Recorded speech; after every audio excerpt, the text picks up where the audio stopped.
कामावरून आपल्याला हाकलून दिलं तर आपली 2 टायमाच्या खायची पंचायत होईल. आई, मला बाकी काहीच माहित नाही. जोपर्यंत मीराबाई सोबत माझं लग्न होणार नाही तोपर्यंत मी अन्नाचा पाण्याचा एक घोट पोटामध्ये जाऊ देणार नाही. संपला म्हटले विषय. दुसऱ्या दिवसाचा दिवस उगला. ही दासी कामावर गेली. रोजचा तिचा दिनक्रम चालू झाला. तिथे कामाला जायचे, पण काम करत असताना अगदी 10 ते 12 दिवस गेले. आणि 10-12 दिवस गेल्यानंतर एकदा मीराबाईनं त्या दासीला विचारलं, म्हटले का हो, मी तुम्हाला पगार वेळेवर देते, मी तुम्हाला खायला वेळेवर देते, मग सगळं देत असताना सुद्धा तुमची तब्येत इतकी का बरं बारीक झाली? म्हटले अगदी दिवसेंदिवस तुम्ही बारीक होत चालल्या. म्हटले याचं कारण काय? दासीनं सांगितलं, मी बारीक होण्याचं कारण जर तुम्हाला सांगितलं ना तर तुम्ही मला कामावरून काढून टाकणार. मीराबाईने सांगितलं, म्हटले अगं बाई, मी तुला काहीच म्हणणार नाही, तू फक्त मला सांग ही अडचण काय आहे. दासीनं थोडं भीतीनं त्या ठिकाणी सांगितलं, म्हटले आई साहेब, प्रश्न असा आहे, कारण असं आहे, ज्या दिवशीपासून माझ्या मुलानं तुम्हाला बघितलंय तो बघितल्यापासून त्यानं त्याच्या मनामध्ये एकच ध्यास करून ठेवलाय, लग्न करीन तर फक्त मीराबाई सोबतच करीन, नाही तर लग्नच करणार नाही. म्हणले मग? म्हणले जेव्हापासून हा राजवाड्यातून बाहेर गेलाय ना घरी, तेव्हापासून माझ्या पोरांनी पाण्याचा एक घोट सुद्धा घेतला नाही, तर अन्नाचा एक कण सुद्धा खाल्ला नाही.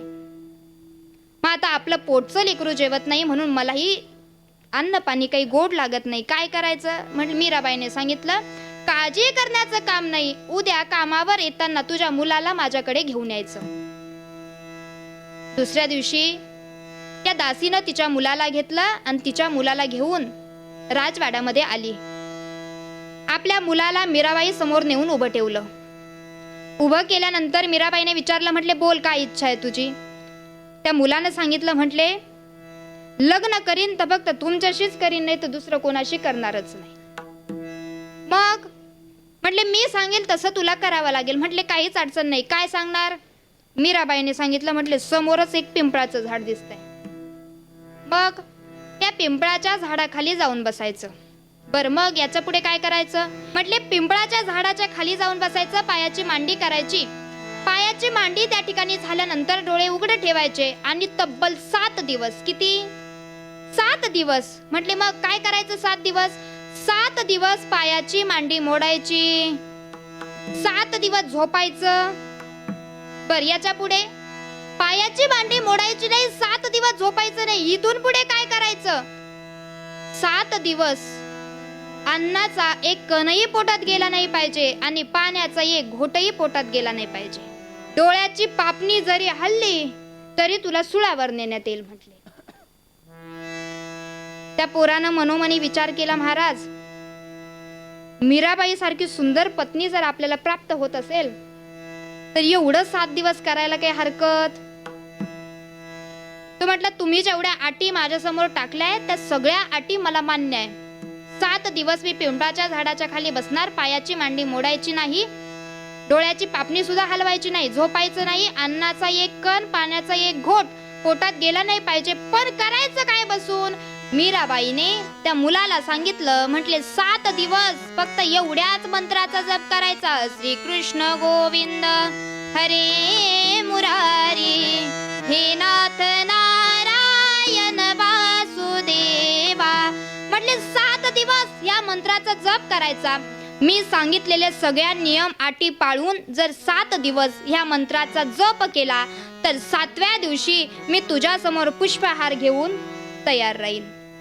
मुलांना विचार केला, म्हटले 7 दिवस जर एवढं करून मीराबाई सारखी गोड पत्नी आपल्याला प्राप्त होत असेल तर इतकं करायला काही हरकत नाही. गेला पिंपळाच्या झाडाच्या खाली जाऊन बसला, पायाची मांडी केली. पायाची मांडी केल्यानंतर त्या ठिकाणी अन्न पाण्याचा त्याग केला. डोळे उघडे ठेवले, डोळ्याची पापणी हलवायची नाही, सांगितलं होतं त्या पद्धतीनं केलं. 7 दिवस एकाच मंत्राचं जप, श्री कृष्ण गोविंद हरे मुरारी हे नाथ नारायण वासुदेवा. 7 दिवस या मंत्राचा जप करत होता. जसं मीराबाईनं सांगितलं अगदी तसंच त्यानं केलं, त्याच्या व्यतिरिक्त दुसरं काहीच केलं नाही. अगदी सगळं तसं केलं आणि त्या ठिकाणी ते सगळं तसं केल्यानंतर 7 दिवस सगळ्या नियम अटी त्यांनी पाळल्या. आणि 7व्या दिवशी मीराबाईच्या परीक्षेत तो पास झाला आणि पास झाल्यानंतर आपली संत मीराबाई आईसाहेब त्याच्या समोर पुष्पहार घेऊन उभ्या राहिल्या. त्याच्या समोर उभं राहिल्यानंतर त्याला सांगितलं, म्हटले मी जेवढं सांगितलं होतं त्या सगळ्या गोष्टी तू केल्या, माझ्या परीक्षेत तू पास झाला, आता मी तुझ्याशी लग्न करायला तयार आहे.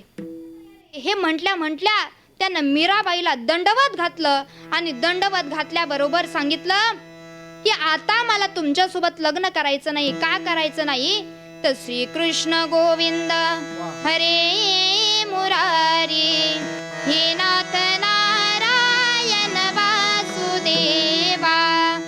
म्हटले या मंत्रांनी मला इतकं वेड लावलंय की भगवान परमात्म्याचा या मंत्राचा जप करता करता, म्हटले भगवान परमात्म्याच्या या मंत्राचा जप करता करता माझ्यातील सगळे जे विकार आहेत ते विकार आता नष्ट झाले आणि माझ्या जीवनामध्ये मला लग्न नावाची गोष्टच करायची नाही, मला फक्त भगवान परमात्म्याचं नामचिंतन करायचं. विठ्ठल विठ्ठल विठ्ठल विठ्ठल विठ्ठल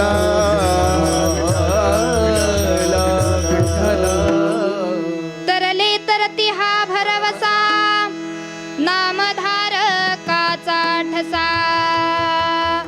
भगवत नाम चिंतनाने या ठिकाणी ज्याला मीराबाई सोबत लग्न करायचं होतं, ज्याच्या मनामध्ये जे काम क्रोध जे विकार होते, हे विकार सुद्धा भगवत चिंतनानं त्या ठिकाणी निघून गेले आणि तो देखील भगवत परमात्म्याचं नामचिंतन त्या ठिकाणी करायला लागला. म्हणून तुकोबारांनी सांगितलं होतं, म्हणजे कीर्तनाला आल्यानंतर सगळेच तरतील असं नाही, पण ज्याच्याकडे नाम आहे, जो खरा नामधारक आहे, तो या ठिकाणी तरल्याशिवाय राहणार नाही. म्हणजे नामाच्या जोरावर अगदी कित्येक जण या ठिकाणी तरू शकतात. भागवतामध्ये जर आपण थोडंसं घुसलो तर भागवतामध्ये गेल्यानंतर आजामिळ नावाचा सुंदर वेदशास्त्र पारंगत ब्राह्मण होता. त्या ब्राह्मणानं अगदी अर्ध आयुष्य भगवान परमात्म्याच्या चिंतन सेवेमध्ये घालवलं, पण अर्ध आयुष्यामध्ये काहीतरी डोळ्यांनी वाकडं बघितलं आणि डोळ्यांनी त्या ठिकाणी वेडं वाकडं बघितल्यानंतर बुद्धी फिरल्यानंतर लग्न केलं आणि लग्न केल्यानंतर चोऱ्या करायला लागला. तिथून पुढे जीवन त्याचं विस्कळीत झालं. पण जीवन विस्कळीत झाल्यानंतर सुद्धा लग्न केल्यावर 10 पुत्र झाले आणि 10 पुत्र झाल्यानंतर एक दिवस त्या गावामध्ये काही साधू संत मंडळी आले. साधू संत मंडळींनी विचारलं काही पारावरच्या लोकांना, म्हटले इथं कुणी हरिभक्त परायण राहतात का, महाराज राहतात का? आता गावातील पारावर बसलेले जे लोक असतात ते कधीच कुणाविषयी चांगलं बोलत नाही. त्यांनी अगदी चुकीचा पत्ता सांगितला आणि चुकीचा पत्ता त्या ठिकाणी सांगितल्यानंतर ते साधू संत मंडळी आजामिळाच्या घरी गेले. आजामिळाच्या घरी गेल्यानंतर दारावर थाप मारली, बायकोनं दार उघडलं आणि दार उघडल्याबरोबर घरामध्ये घुसले. बायकोला आनंद प्राप्त झाला की आज कित्येक वर्षातून आपल्या दारी साधू संत मंडळी आले. घरामध्ये प्रवेश केला, पाणी दिलं, चहा करायला टाकला. म्हटले महाराज कुठे गेले, महाराज कुठे गेला?